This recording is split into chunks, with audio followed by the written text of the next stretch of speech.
Lors d'une réunion de famille, mes parents ont mentionné avec désinvolture qu'ils utiliseraient mon héritage pour rembourser les dettes de mon frère. Je les ai juste laissés parler. ILS n'avait aucune idée accent aigu que j'avais déjà transféré tous les actifs à un fonds fiduciaire qu'ils ne pouvaient pas toucher. Accès zéro accordé.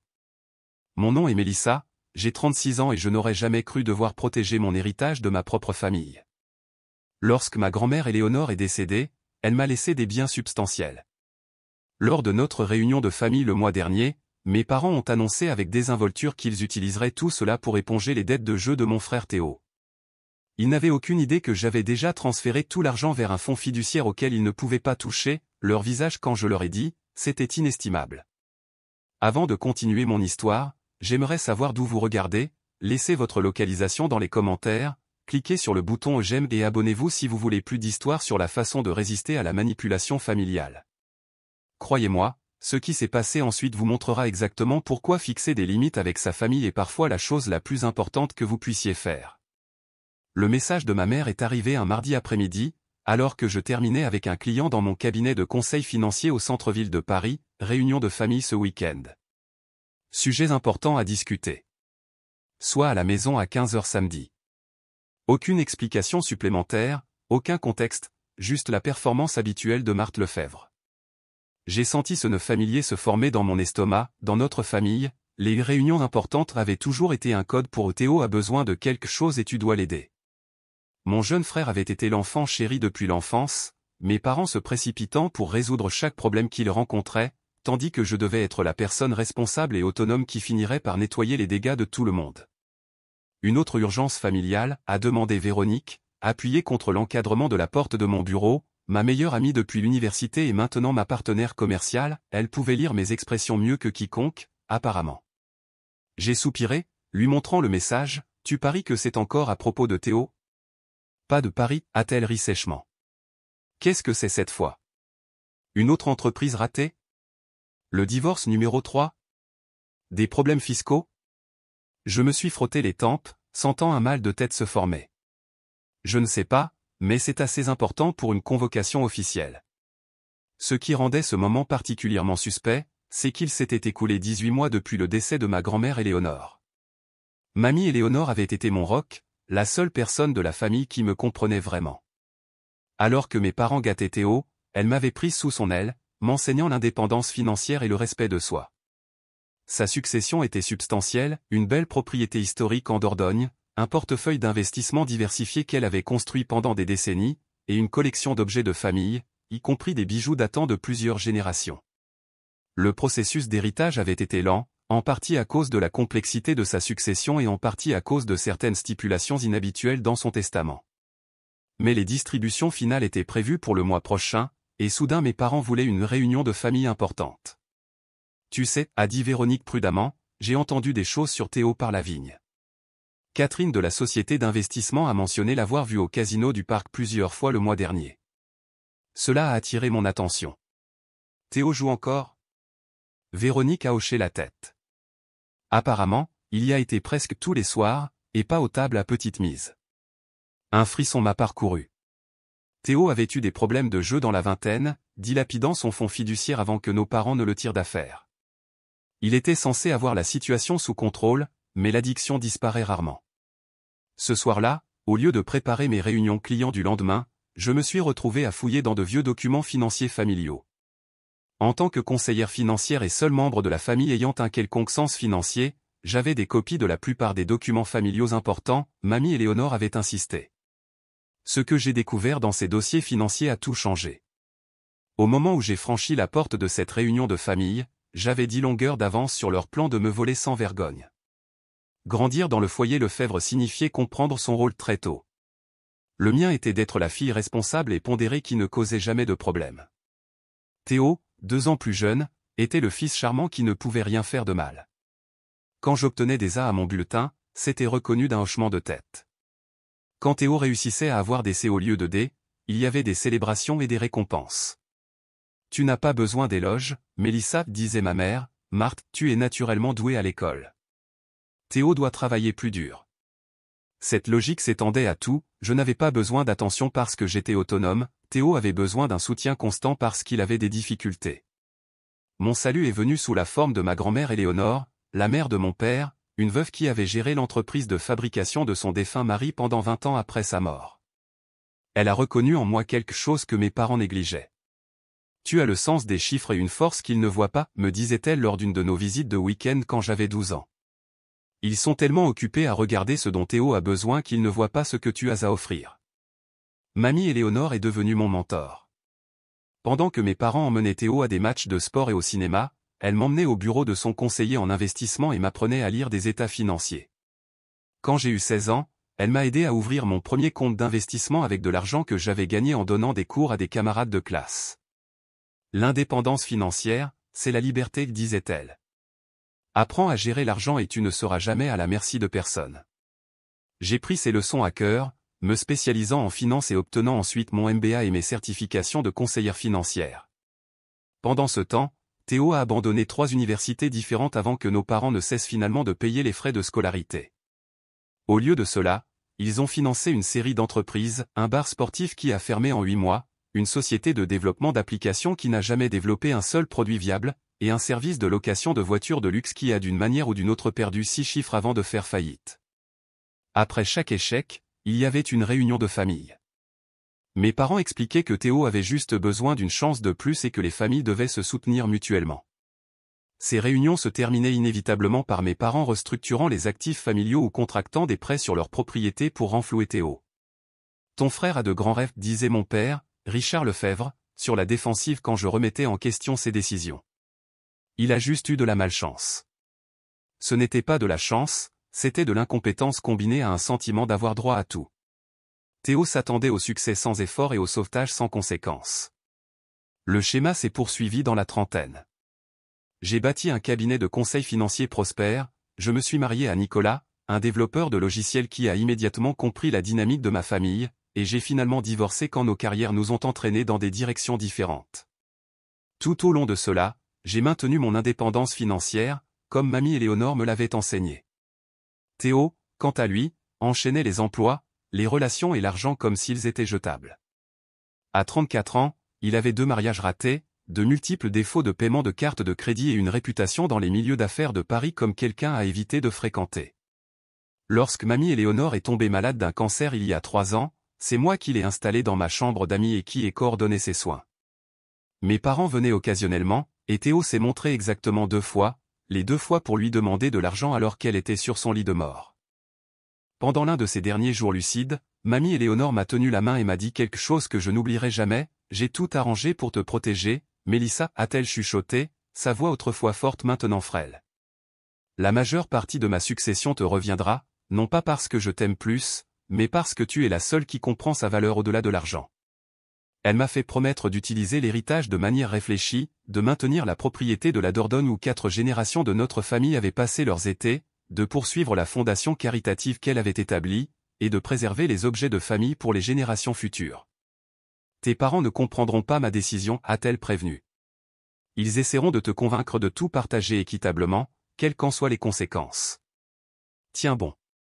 Après son décès, la première lecture du testament s'est déroulée exactement comme elle l'avait prédit, mes parents ont été choqués d'apprendre que, bien qu'ils aient reçu quelques demandes spécifiques et que Théo ait obtenu une modeste fiducie à laquelle il ne pouvait accéder que pour l'éducation ou la création d'une entreprise légitime avec l'approbation d'un fiduciaire, j'étais la bénéficiaire principale. Il doit y avoir une erreur, avait dit ma mère à maître Henri Duval, l'avocat de mamie depuis 30 ans. Éléonore n'aurait pas voulu créer de division dans la famille comme ça. Madame Lefebvre, je vous assure, Éléonore a été très claire sur ses souhaits, avait répondu maître Henri Duval fermement. Elle a révisé ce testament 3 fois au cours de sa dernière année pour s'assurer qu'il reflétait précisément ses intentions.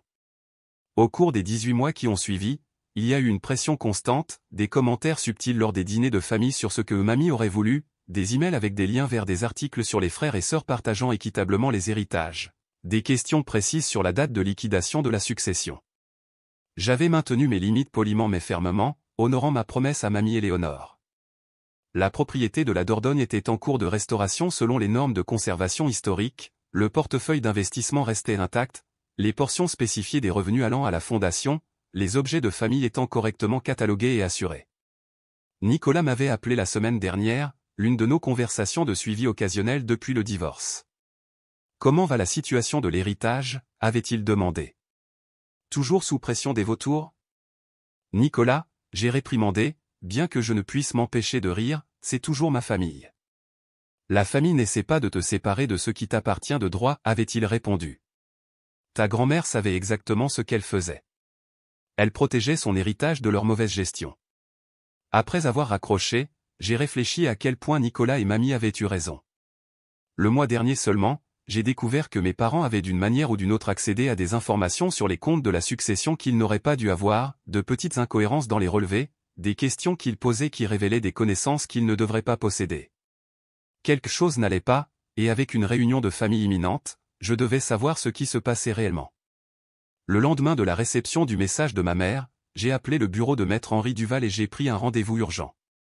Maître Henri Duval avait été l'avocat de ma grand-mère pendant des décennies et était l'exécuteur testamentaire de sa succession.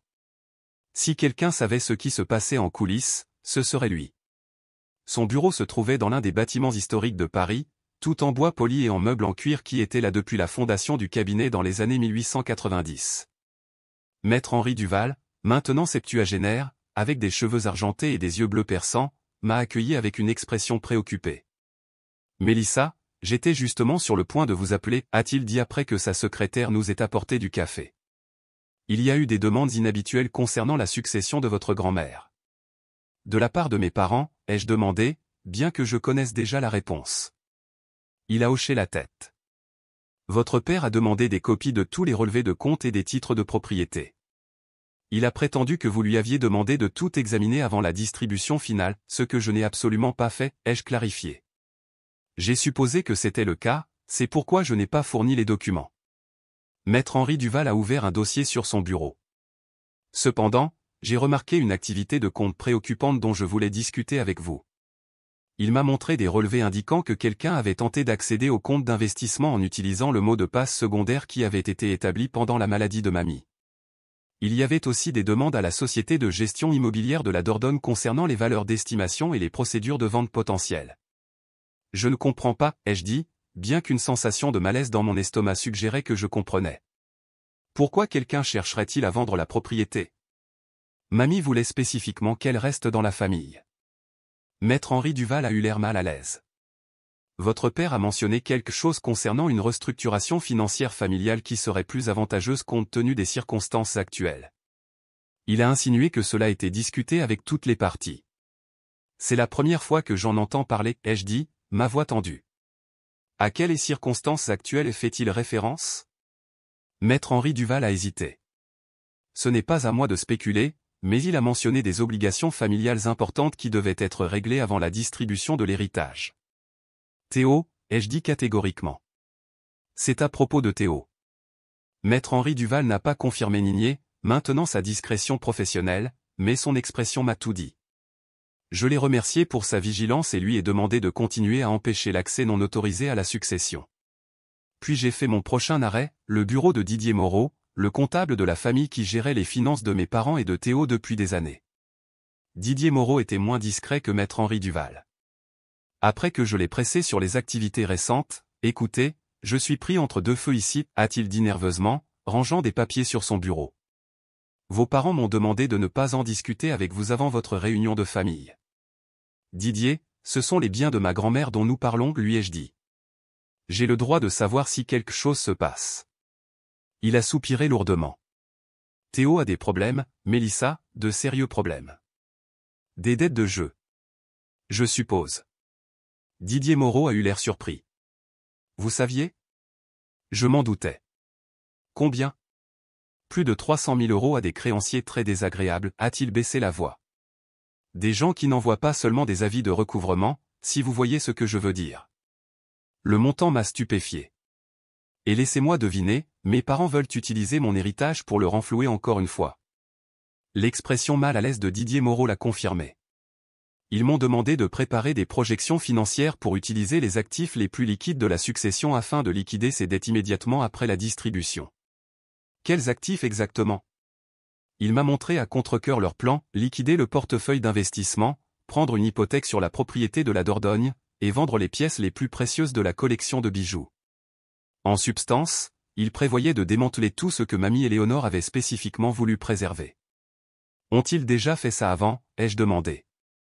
Utiliser des actifs familiaux pour payer les dettes de Théo sans me le dire?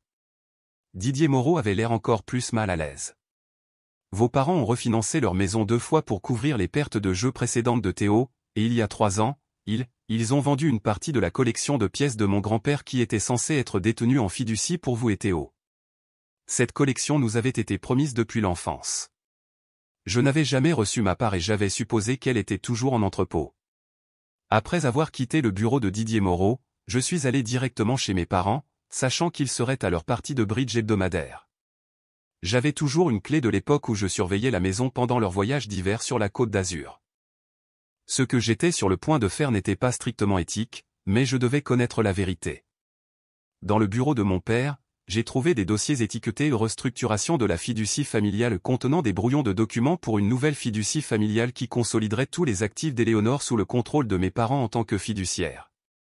Un autre dossier contenait des emails entre mon père et un autre avocat, pas maître Henri Duval, discutant de la manière de contester certaines dispositions du testament de Mamie si nécessaire. Le plus accablant était un échange de mails entre mes parents discutant de leur stratégie. Mélissa résistera au début, mais une fois que nous lui expliquerons la situation de Théo, elle reviendra à la raison, elle le fait toujours, avait écrit ma mère. La réponse de mon père, si elle ne le fait pas, nous pouvons procéder au plan B. L'important est d'obtenir l'accès à ces actifs avant que les créanciers de Théo ne prennent des mesures plus drastiques. Une fois que tout sera dans la fiducie familiale, nous pourrons distribuer comme nécessaire. C'était écrit noir sur blanc, il prévoyait d'utiliser la manipulation émotionnelle pour me faire céder mon héritage, et si cela ne fonctionnait pas, ils avaient un plan B impliquant des manœuvres légales pour en prendre le contrôle. J'ai photographié les documents cruciaux avec mon téléphone et j'ai soigneusement remis tout exactement comme je l'avais trouvé. En rentrant chez moi, j'ai catalogué mentalement ce qui était en jeu, la propriété de la Dordogne qui était dans notre famille depuis 4 générations, le portefeuille d'actions d'une valeur de près de 2 millions d'euros que Mamie avait méticuleusement construit pendant des décennies, et la collection de bijoux qui comprenait des pièces des années 1890 transmises par les femmes de notre famille. Tout cela serait liquidé pour payer les dettes de jeu de Théo si mes parents avaient leur mot à dire. Et une fois ces actifs partis, ils seraient partis pour toujours. L'héritage familial que Mamie et Léonore m'avaient confié disparaîtrait. Au moment où j'ai atteint mon appartement, la douleur et la trahison avaient fait place à une détermination froide. Ils pensaient que j'étais la même fille passive qui sacrifierait tout pour l'harmonie familiale. Ils n'avaient aucune idée à qui ils avaient affaire maintenant. Le matin après avoir découvert le plan de mes parents, j'ai contacté maître Sophie Dubois, une avocate spécialisée dans les trusts que je connaissais par mes cercles professionnels. Maître Sophie Dubois était spécialisée dans la protection des actifs et avait la réputation de stratégie juridique créative mais impeccable. Son bureau était élégant et moderne, un contraste frappant avec l'espace traditionnel de maître Henri Duval, reflétant son approche contemporaine de la protection du patrimoine. « Laissez-moi m'assurer que je comprends », a dit maître Sophie Dubois après que je lui ai expliqué la situation. « Votre grand-mère vous a laissé ses actifs dans son testament. La succession est en phase finale d'homologation, et vos parents prévoient de vous faire pression pour que vous mettiez tout dans une fiducie familiale qu'ils contrôlent, afin qu'ils puissent l'utiliser pour payer les dettes de jeu de votre frère. » C'est exactement ça, ai-je confirmé. Et ils ont un plan B qui semble impliquer de contester le testament si je ne coopère pas. L'expression de maître Sophie Dubois s'est durcie. Ils n'ont pas de motifs légaux pour contester un testament dûment exécuté simplement parce qu'ils n'aiment pas la distribution. Mais ils pourraient potentiellement causer des retards et des complications, surtout s'ils sont prêts à faire de fausses déclarations. Quelles sont mes options, ai-je demandé. L'approche la plus solide serait de créer un trust irrévocable avant qu'ils ne puissent agir, a-t-elle expliqué. Une fois les actifs dans un trust irrévocable avec vous comme donateur et bénéficiaire, ils sont protégés de ce genre de pression familiale. Vos parents n'auraient aucun moyen légal d'y accéder. À quelle vitesse pouvons-nous mettre cela en place? Maître Sophie Dubois a vérifié son calendrier. Je peux avoir la documentation prête demain après-midi, mais nous devrons agir vite pour transférer les actifs avant votre réunion de famille. Quand est-elle prévue? Samedi à 15 h. Cela nous donne 3 jours. C'est serré, mais faisable. Elle a commencé à prendre des notes détaillées. Nous devrons contacter maître Henri Duval immédiatement pour coordonner. Ce qui a suivi a été un tourbillon d'activités. Maître Sophie Dubois a rédigé les documents du trust pendant que je travaillais avec Maître Henri Duval pour préparer les transferts d'actifs. Le processus était complexe, nécessitant des approches différentes pour chaque type d'actif. Pour le portefeuille d'investissement, nous devions établir de nouveaux comptes au nom du trust et exécuter les instructions de transfert. Pour la propriété de la Dordogne, nous devions préparer et déposer un nouvel acte. Pour la collection de bijoux et autres actifs physiques, nous devions documenter leur transfert à la propriété du trust. Jeudi soir, j'étais au bureau de Maître Sophie Dubois en train de signer les documents finaux du trust lorsque mon téléphone a sonné. Le nom de ma mère s'est affiché à l'écran. Ne réponds pas, a conseillé Maître Sophie Dubois, me glissant un autre document à signer. J'ai coupé l'appel, mais quelques instants plus tard, un message est apparu. Pourquoi as-tu interrogé Didier sur les finances de Théo? Nous avions convenu de tout discuter lors de la réunion de famille. S'il te plaît, ne rends pas les choses plus difficiles qu'elles ne le sont. J'ai montré le message à Maître Sophie Dubois. Ils savent que je suis sur le coup. Raison de plus pour finir ça ce soir, a-t-elle dit fermement. Terminons ces signatures.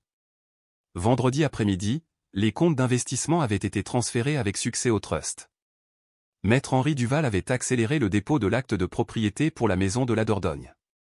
La dernière étape consistait à récupérer la collection de bijoux du coffre-fort de la banque de mes parents. C'était la partie la plus risquée du plan. Le coffre était à mon nom, mais il se trouvait à la banque que ma famille utilisait depuis des générations, où le personnel connaissait bien mes parents. Si quelqu'un leur mentionnait ma visite, ils pourraient réaliser ce que je faisais. Alors que le directeur de la banque me conduisait au coffre-fort, mon cœur battait. Le coffre-fort contenait non seulement des bijoux, mais aussi de petits objets de famille que mamie Éléonore voulait spécifiquement que j'aie, le poudrier en argent de sa mère, la montre de poche qui avait appartenu à son père, et une collection de recettes familiales manuscrites datant des années 1880. En ouvrant le coffre et en voyant les pochettes de bijoux en velours bleu familière, j'ai ressenti une vague d'émotion. J'ai soigneusement déballé le collier d'émeraude que mamie avait porté lors d'occasions spéciales, me souvenant comment elle l'avait placé autour de mon cou le jour de l'obtention de mon diplôme universitaire. Ce sera à toi un jour, avait-elle dit, non seulement comme un bijou, mais comme un rappel des femmes de notre famille qui ont tracé leur propre chemin. Maintenant, je m'assurais que son souhait serait honoré. J'ai signé les documents nécessaires pour retirer tous les articles du coffre, j'ai tout placé dans mon sac et j'ai quitté la banque sans incident. Le vendredi soir, j'ai rencontré Maître Henri Duval et Maître Sophie Dubois pour vérifier que tous les actifs étaient sécurisés dans le trust irrévocable. Le timing avait été parfait, tout était officiellement transféré moins de 24 heures avant la réunion de famille. Votre grand-mère serait fière, a dit Maître Henri Duval, un rare sourire traversant ses traits habituellement formels. Elle a toujours dit que vous aviez une colonne vertébrale en acier quand il le fallait. À quoi dois-je m'attendre demain? Je leur ai demandé à tous les deux. Ils seront choqués, puis en colère, a prédit Maître Sophie Dubois. Ils pourraient menacer d'une action en justice, mais il n'y a rien qu'ils puissent réellement faire. Le trust est blindé. Souviens-toi, a conseillé Maître Henri Duval, garde tes émotions sous contrôle, quoi qu'ils disent. Dès que cela concerne les sentiments familiaux plutôt que les droits légaux, ils essaieront de te manipuler. Cette nuit-là, j'ai à peine dormi, répétant ce que je dirais et comment je répondrais à leurs arguments inévitables. Au matin, je me sentais calme mais alerte, comme une joueuse d'échecs qui avait anticipé le coup de son adversaire plusieurs tours à l'avance. Alors que je me dirigeais vers la maison de banlieue de mes parents cet après-midi-là, j'ai pensé à toutes les réunions de famille précédentes où j'avais acquiescé pour maintenir la paix, à toutes les fois où j'avais fait passer les besoins de Théo avant les miens parce que c'était attendu. Comme cette journée serait différente. Je me suis garé dans l'allée de la maison de style colonial où j'avais grandi, notant que la nouvelle Audi de Théo était déjà là. Apparemment, ses dettes de jeu n'avaient pas affecté ses choix de voiture. Prenant une profonde inspiration, j'ai rassemblé mon dossier de documents et j'ai marché jusqu'à la porte, prête à tout ce qui allait suivre. La lourde porte en chêne de ma maison d'enfance s'est ouverte avant même que je ne puisse sonner. Ma mère se tenait là, dans son cardigan bleu pastel et ses perles, l'image de la perfection maternelle de banlieue. Mélissa, enfin, tout le monde attend dans le salon, a-t-elle dit, sa voix portant cette joie artificielle qu'elle utilisait lorsqu'elle orchestrait un de ses scénarios. Elle m'a serré brièvement dans ses bras, le parfum de son Chanel numéro 5 ramenant un flot de souvenirs, pas tous agréables. Le salon était arrangé comme une scène de théâtre. Mon père occupait son fauteuil en cuir habituel, lunettes de lecture perchées sur son nez alors qu'il examinait quelques documents. Théo s'affalait sur le canapé, son expression mêlant anxiété et sentiment d'avoir droit à tout. Il a à peine levé les yeux quand je suis entré. À boire, a proposé mon père, désignant le chariot à cocktail où il avait déjà préparé son scotch habituel du samedi. Juste de l'eau, merci, ai-je répondu, choisissant le fauteuil le plus éloigné de Théo. J'avais besoin d'avoir les idées claires pour ce qui allait arriver. Après quelques minutes de vaines conversations de ma mère sur les potins du quartier et la météo, mon père s'est raclé la gorge, le signal traditionnel que la vraie réunion allait commencer. Mélissa, nous t'avons demandé de venir aujourd'hui pour discuter d'une affaire familiale importante, a-t-il commencé, sa voix adoptant le ton autoritaire qu'il avait utilisé tout au long de mon enfance. Comme tu le sais, la famille a toujours été notre plus haute priorité dans cette maison. J'ai hoché la tête, mais je n'ai rien dit, le laissant continuer. Nous avons déjà fait face à des défis, et nous les avons toujours surmontés en nous soutenant mutuellement, a-t-il poursuivi, jetant un coup d'œil à ma mère qui a hoché la tête encourageamment. C'est ce que font les familles, elles sont solidaires dans les moments difficiles. Richard, dis-lui simplement, a interrompu ma mère avec une impatience feinte. Mélissa comprend la loyauté familiale.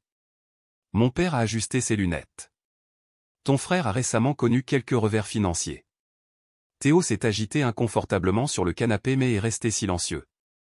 La nature de ces revers n'est pas importante, a poursuivi mon père. Ce qui compte, c'est de trouver une solution qui convienne à tout le monde. Je pense que la nature des revers est très importante, ai-je dit doucement. Ma mère m'a jeté un regard d'avertissement avant d'intervenir. Théo a eu quelques problèmes de jeu qui ont refait surface, mais il se fait aider maintenant, n'est-ce pas, Théo ? Théo a hoché la tête sans établir de contact visuel. Oui, je vais à des réunions et tout ça. La préoccupation immédiate, a insisté mon père, est de régler certaines obligations financières qui sont devenues plutôt urgentes. Vous voulez dire ces dettes de jeu, ai-je déclaré catégoriquement. Mon père a froncé les sourcils devant mon direct. Comme je le disais, avec la succession de ta grand-mère enfin distribuée le mois prochain, nous avons élaboré un arrangement qui a le plus de sens pour la famille dans son ensemble. Il a glissé un dossier sur la table basse vers moi. Nous établissons une nouvelle fiducie familiale qui consolidera tous les actifs d'Éléonore. Ta mère et moi servirons de fiduciaires, veillant à ce que tout soit géré correctement pour le bénéfice de chacun. La première priorité, a ajouté ma mère avec douceur, serait de résoudre la situation actuelle de Théo. Mais finalement, tout resterait la propriété de la famille.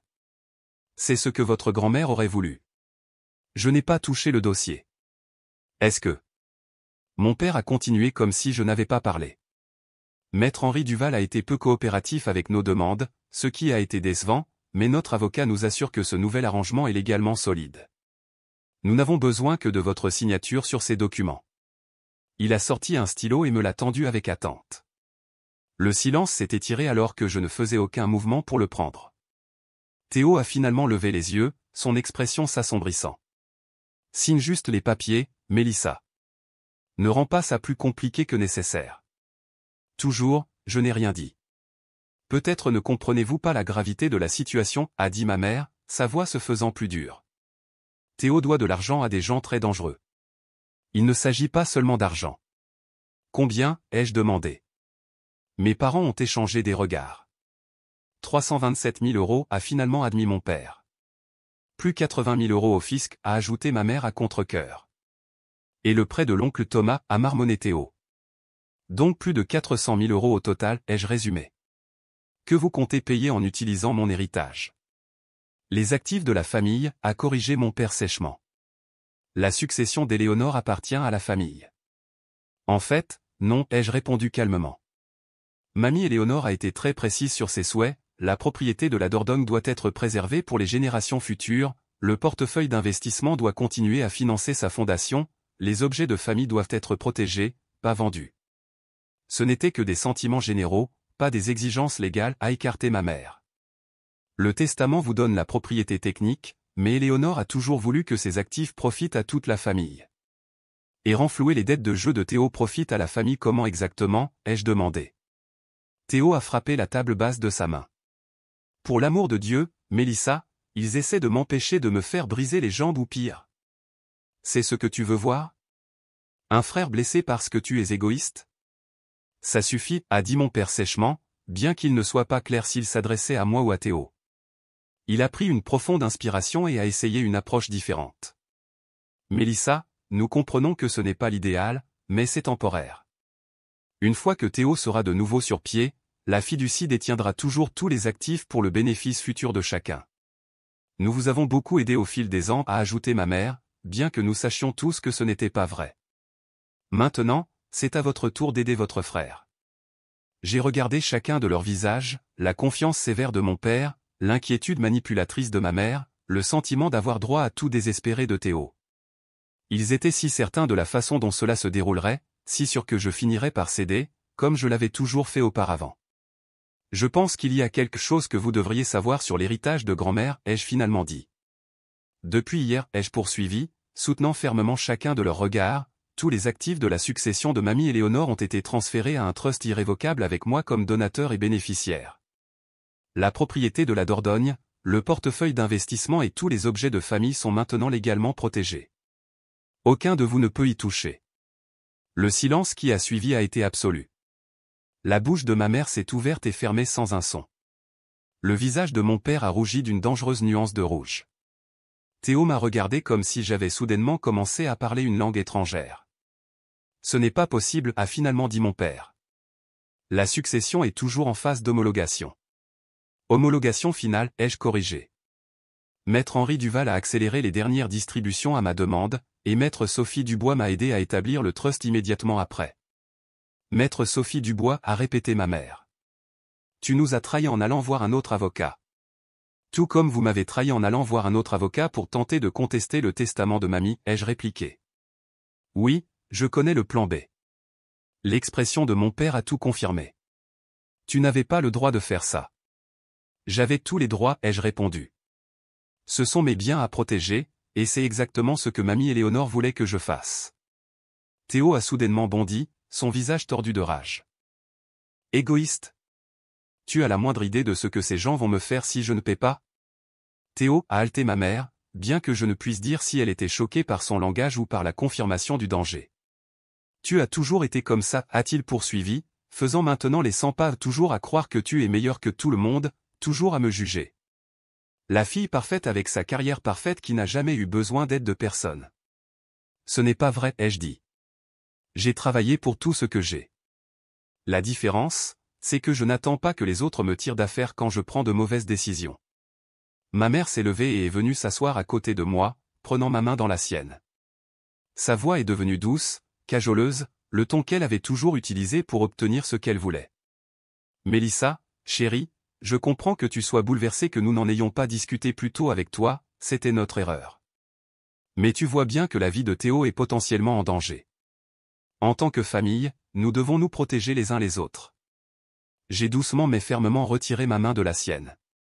Je suis d'accord que Théo a besoin de protection contre lui-même et contre votre permissivité. Ça doit s'arrêter. Tu ne sais pas de quoi tu parles, a interrompu mon père. Théo a une maladie. L'addiction est une maladie, pas un choix. Je le sais, ai-je répondu. Et la réponse appropriée à la maladie est le traitement, pas les renflouements financiers qui permettent au comportement de continuer. Nous pouvons nous battre devant les tribunaux, a menacé mon père, en mode avocat pleinement engagé. Tu as violé l'esprit du testament de ta grand-mère. Non, je l'ai honoré explicitement, ai-je corrigé. Et vous êtes les bienvenus pour contester le trust devant les tribunaux, mais maître Sophie Dubois m'assure qu'il est blindé.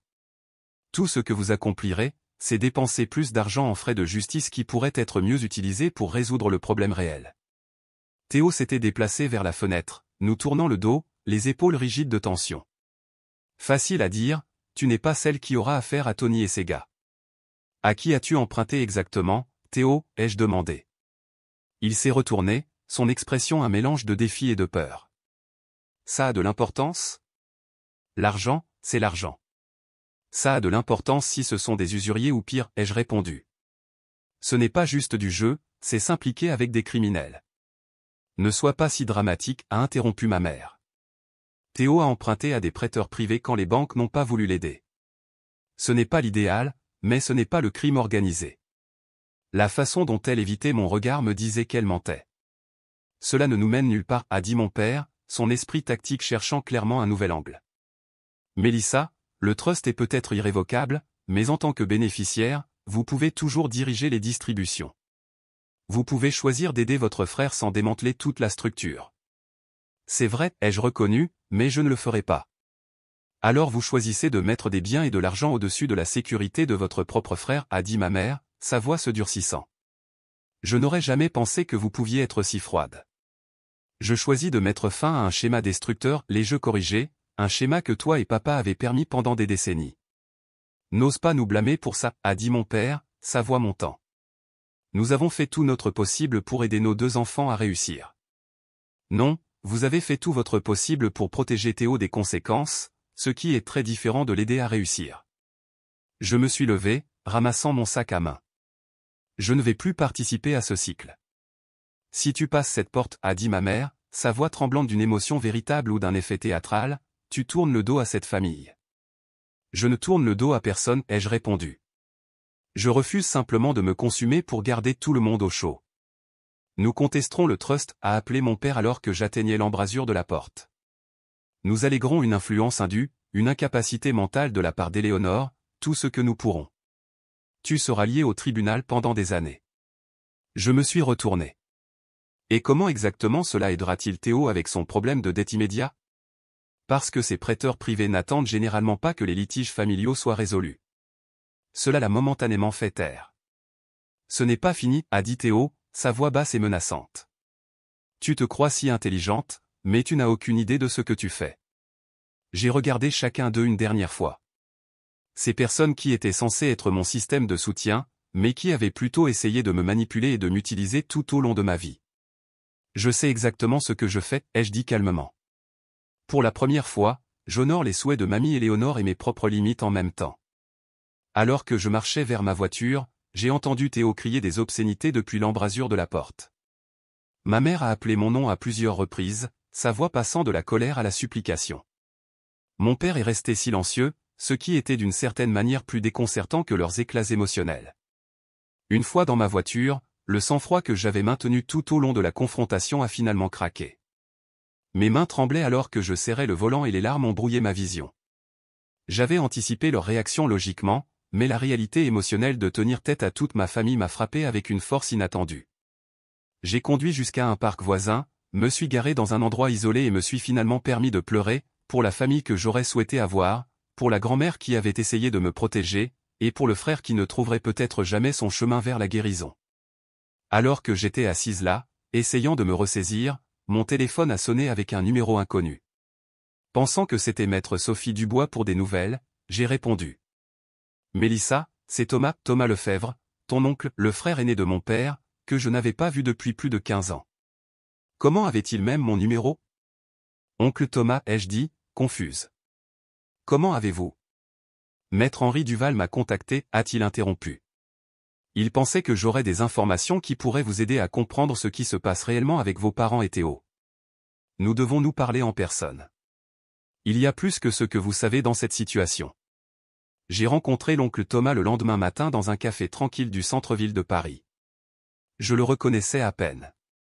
La dernière fois que je l'avais vu, c'était à des funérailles familiales, quand j'étais à l'université. Maintenant, sexagénaire avancé, il avait les mêmes traits de la famille Lefebvre que mon père, mais avec des rides plus profondes et des yeux plus doux. Tu ressembles à Éléonore, a-t-il dit alors que je m'asseyais. Elle serait fière de ce que tu as fait hier. Vous savez déjà ça? Il a souri avec ironie. Richard m'a appelé enragé hier soir. Apparemment, je suis toujours son exutoire quand il a besoin de se défouler sur les trahisons familiales. Ironique, étant donné notre histoire. Je me souvenais vaguement de chuchotements d'enfance concernant l'oncle Thomas qui avait été coupé de la famille après un désaccord commercial avec mon père. Maître Henri Duval a dit que vous aviez des informations sur mes parents et Théo? Thomas a hoché la tête gravement. Vos parents n'essaient pas seulement de renflouer Théo cette fois-ci, ils essaient de se sauver eux-mêmes. Au cours de l'heure suivante, Thomas a révélé une histoire financière que je n'avais jamais soupçonnée. Mes parents couvraient les dettes de jeu de Théo depuis plus d'une décennie, beaucoup plus longtemps et de manière plus extensive que je ne l'avais réalisé. Ce qui avait commencé par quelques milliers d'euros à l'université avait escaladé à des centaines de milliers quand Théo avait la trentaine. La première crise majeure, c'était il y a 8 ans, a expliqué Thomas. Théo devait près de 200 000 euros à des gens sérieux. Vos parents ont réhypothéqué leur maison et liquidé la plupart de leurs comptes de retraite pour couvrir cela. Je n'en avais aucune idée, ai-je admis. Ils étaient trop fiers pour laisser quiconque le savoir, surtout toi. Richard a toujours mal supporté la facilité avec laquelle le succès financier t'est venu, tandis que Théo avait des difficultés. La bombe suivante fut encore plus choquante, mes parents étaient essentiellement ruinés. Entre les dettes de Théo, leurs propres mauvais investissements et leur détermination à maintenir les apparences, ils avaient épuisé presque tous leurs actifs. La maison familiale a maintenant 2 hypothèques, a dit Thomas. Le cabinet d'avocats de Richard perd de l'argent depuis des années. La plupart de ses clients sont passés à des cabinets plus jeunes avec des approches plus modernes. Ils vivaient sur des cartes de crédit et des lignes de crédit hypothécaires en attendant que la succession d'Éléonore résolve tout. Mais pourquoi ne m'ont-ils pas dit la vérité, ai-je demandé. Je les aurais aidés, pas avec les dettes de jeu de Théo, mais avec leur propre situation financière. Thomas a souri tristement. La fierté, Mélissa. Le contrôle. Richard a toujours eu besoin d'être le pourvoyeur, le patriarche. Admettre un échec financier à sa fille qui excelle en finance, il ne pouvait pas le faire. Thomas m'a alors tendu un dossier contenant des relevés bancaires, des titres de propriété et des documents de prêt ou des preuves qu'il avait recueillis au fil des ans en regardant la famille sombrer de loin. « Pourquoi me montrez-vous cela maintenant » ai-je demandé. Parce que, contrairement à Richard et Marthe, je pense que Théo peut encore être sauvé, mais seulement si le permis de tout arrêter complètement. Son expression s'est durcie. Et parce qu'Éléonore m'a demandé de garder un œil sur les choses si quelque chose lui arrivait. Elle savait qu'il pourrait essayer d'utiliser sa succession pour renflouer tout le monde une dernière fois. Armé de cette nouvelle compréhension, j'ai organisé une autre réunion de famille, cette fois-ci à mes conditions, dans mon appartement, en présence de maître Henri Duval et maître Sophie Dubois. Mes parents sont arrivés l'air sur la défensive. Théo est venu séparément, l'air épuisé et vaincu. Avant de commencer, ai-je dit une fois que tout le monde fut assis, je veux que quelque chose soit clair, cette réunion ne vise pas à négocier l'accès aux actifs de mamie Éléonore. Le trust est établi et restera intact. Nous sommes ici pour discuter de la manière de résoudre réellement les problèmes auxquels nous sommes confrontés, et non pas de simplement y appliquer un pansement financier temporaire. Mon père a commencé à objecter, mais ma mère a posé une main restrictive sur son bras. J'ai parlé avec l'oncle Thomas, ai-je poursuivi. Je suis au courant de la maison réhypothéquée, des comptes de retraite épuisés et de l'étendue des dettes de Théo au fil des ans. Mes parents ont échangé des regards alarmés. Thomas n'avait pas le droit de partager des affaires familiales privées, a commencé mon père. Comme vous n'aviez pas le droit d'essayer de prendre le contrôle de mon héritage, ai-je répliqué. Nous avons dépassé les préoccupations de confidentialité maintenant. Il s'agit de la survie, de la sécurité littérale de Théo, de votre sécurité financière et de la préservation de l'héritage de mamie. Je me suis tourné vers mon frère. Théo, j'ai besoin que tu sois complètement honnête, quelle est l'étendue complète de tes dettes actuelles et à qui dois-tu exactement? Théo a regardé nos parents, qui ont hoché la tête avec résignation, abandonnant finalement la façade. Il a détaillé des dettes de jeu totalisant près de 450 000 €, réparties entre les casinos, les cartes de crédit et, oui, les usuriers liés au crime organisé à Paris. Ils m'ont donné jusqu'à la fin du mois, a-t-il admis, sa voix creuse. Après ça, ils commencent à prendre des garanties, ce qui pourrait être n'importe quoi, de me briser les jambes à me forcer à faire des choses pour eux pour rembourser la dette. Et ton addiction au jeu? Cherches-tu vraiment un traitement? Théo a fixé ses mains. Je suis allé à 2 réunions des joueurs anonymes. C'est plus difficile que je ne le pensais. Admettre que je ne peux pas le contrôler. Je me suis tourné vers mes parents. Et votre situation financière? Plus de demi-vérité. Avec une réticence évidente, ils ont confirmé ce que Thomas m'avait dit, ils avaient moins de 20 000 € d'économie, une dette hypothécaire massive et des soldes de cartes de crédit qui les empêchaient de dormir la nuit. Le cabinet d'avocats de mon père couvrait à peine ses frais généraux. Ils avaient compté sur la succession d'Éléonore pour tout résoudre en une seule fois. Voici ce qui va se passer, ai-je dit après que tout le monde ait enfin mis carte sur table. Je ne vais pas démanteler l'héritage de mamie pour permettre davantage de comportements destructeurs. Mais je ne vais pas non plus abandonner ma famille. J'ai exposé un plan en 3 parties. Premièrement, Théo entrerait dans un programme de traitement résidentiel pour la dépendance au jeu, entièrement payé par mes économies personnelles au pas le trust, mais son soutien continu dépendrait de sa pleine participation à la guérison. Deuxièmement, j'aiderai mes parents à élaborer un plan de redressement financier, y compris une éventuelle réduction de leur logement, la restructuration du cabinet de mon père et une consolidation légitime de leurs dettes. Encore une fois, je fournirai une aide financière personnelle, distincte du trust. Troisièmement, nous aborderions la dette de Théo de manière stratégique, négocier des plans de paiement avec les créanciers légitimes et travailler avec les autorités compétentes pour gérer les usuriers. Je contribuerai au remboursement des dettes légitimes, mais seulement après que le traitement soit en cours et uniquement pour les dettes documentées. C'est une assistance conditionnelle, ai-je souligné. J'aide à la guérison, pas à la continuation de schémas destructeurs. Si quelqu'un revient à d'anciens comportements, le soutien cesse immédiatement. Tu n'es pas en position de nous dicter nos conditions, a commencé mon père, mais ma mère l'a interrompu. Richard, arrête, juste arrête. Sa voix était fatiguée mais plus claire que je ne l'avais entendue depuis des années. Mélissa a raison. Nous gérons mal cela depuis trop longtemps. Théo a levé les yeux, la surprise s'inscrivant sur son visage au mot de notre mère. Nous t'avons fait défaut, Théo, a-t-elle poursuivi, les larmes aux yeux, non pas en refusant de payer tes dettes, mais en les payant toujours, en ne te forçant jamais à affronter les conséquences. C'était le premier moment authentique dont je me souvenais avoir été témoin entre eux. Au cours des 3 heures suivantes, nous avons réglé les détails avec l'aide de Maître Henri Duval et Maître Sophie Dubois. Mes parents ont accepté un conseil financier et la transparence. Théo s'est engagé dans le programme de traitement, a commencé la semaine suivante. Nous avons établi des limites et des attentes claires pour tout le monde. Alors qu'il se préparait à partir, Théo est resté en retrait, attendant que nos parents soient sortis. « Je ne mérite pas votre aide, a-t-il dit doucement. « Il ne s'agit pas de mériter, ai-je répondu. Il s'agit que la famille s'entraide d'une manière qui favorise réellement la guérison, pas le mal. » Il a hoché la tête, une compréhension passant entre nous, peut-être pour la première fois de nos vies d'adultes. La semaine suivante, j'ai conduit Théo au centre de traitement, un établissement respecté en dehors de la ville. Alors que nous nous arrêtions à l'entrée, il s'est tourné vers moi. « Je suis terrifié, a-t-il admis. »« C'est bien, lui ai-je dit. La peur signifie que tu prends enfin ça au sérieux. Et si j'échoue encore ?» J'ai réfléchi attentivement. « Alors tu devras trouver le courage d'essayer encore. Mais cette fois, tu le feras en sachant que je soutiens ta guérison, pas ton addiction. Il y a une différence. » Alors que je le regardais entrer dans l'établissement, j'ai ressenti quelque chose que je n'attendais pas, l'espoir. Pas la certitude, mais la possibilité. C'était un début. 6 mois plus tard, je me tenais sur la large véranda de la propriété de la Dordogne, regardant les feuilles d'automne flotter sur la pelouse. Mamie Éléonore avait toujours dit que l'automne était la saison où la maison était la plus belle, avec les érables rouges encadrant la structure coloniale blanche sur fond de montagne. La restauration était presque terminée. J'avais honoré les souhaits de mamie en travaillant avec des experts en conservation historique pour maintenir le caractère original de la propriété tout en modernisant les systèmes essentiels. Ce week-end était mon premier jour de repos depuis la fin des travaux.